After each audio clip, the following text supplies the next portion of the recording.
हमारे शास्त्र कहते हैं कि दुनिया जिस रूप में है उसे उसी रूप में देखें और सच का दामन कभी ना छोड़े।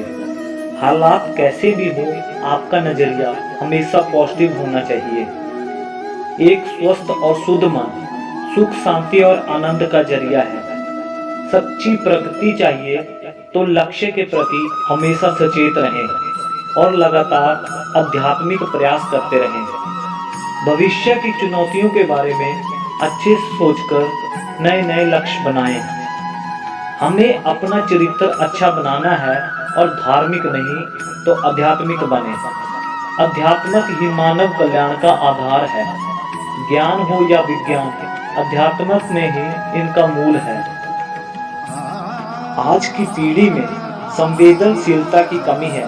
तकनीकी शिक्षा पर जोर देने से भौतिक विकास तो होगा, लेकिन इसे समग्र विकास नहीं कहा जा सकता।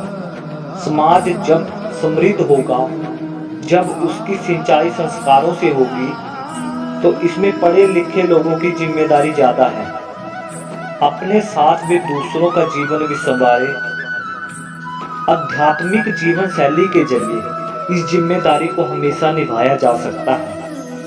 साधना में ही वह ताकत है जिससे व्यक्ति धीरे धीरे आसक्ति और मोह छोड़ता जाता है। साधना में व्यक्ति अंदर से मजबूत होता है। एक वक्त आता है जब वह खुद को ब्रह्मा के साथ एकाकार कर लेता है। धार्मिक बनना आसान है, मगर एक सच्चा आध्यात्मिक साधक बनना बहुत कठिन है। खुद को ईश्वर में साधने का अर्थ ही साधना है।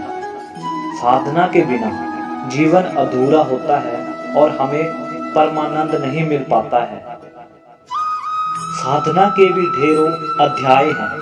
अगर मनुष्य साधना की राह पर चल पड़े तो उसे जीवन को समझने का सही ज्ञान मिलता है। वह सजग और सचेत होकर परमात्मा को पाने का रास्ता साफ करता जाता है। साधक आध्यात्मिक दिव्यता से परिपूर्ण होता है। वह योगी नहीं, भोगी नहीं। इस नश्वर जगत में परमात्मा की संपूर्णता, श्रेष्ठता और दिव्यता का स्रोत है। आध्यात्मिक विचार पुख्ता होते ही जीवन में आनंद, मधुरता, ऐश्वर्य, सौंदर्य जैसी चीजें अपने आप बाहर आने लगती हैं। शुभ विचार और शुभ संकल्प में उल्टी परिस्थितियों को खत्म करने का बेजोड़ सामर्थ्य होता है। आध्यात्मिक जीवन पूरी तरह से निस्वार्थ होता है। आध्यात्मिक विचार ना हो तो इंसान अपने रास्ते से भटकता जाता है।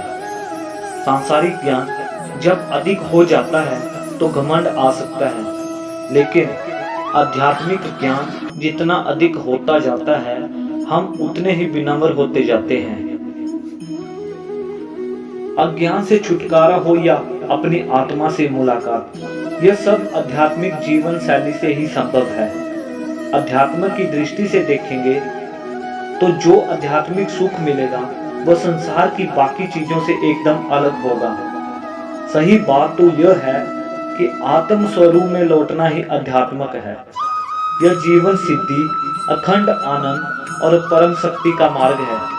भ्रम, भय, संशय और अभाव जैसी सारी इंसानी कमजोरियों की इकलौती दवा अध्यात्मक है। इसलिए संसार में शांति और अपनी आत्मिक तरक्की के लिए आध्यात्मिक जीवन शैली अपनाएं।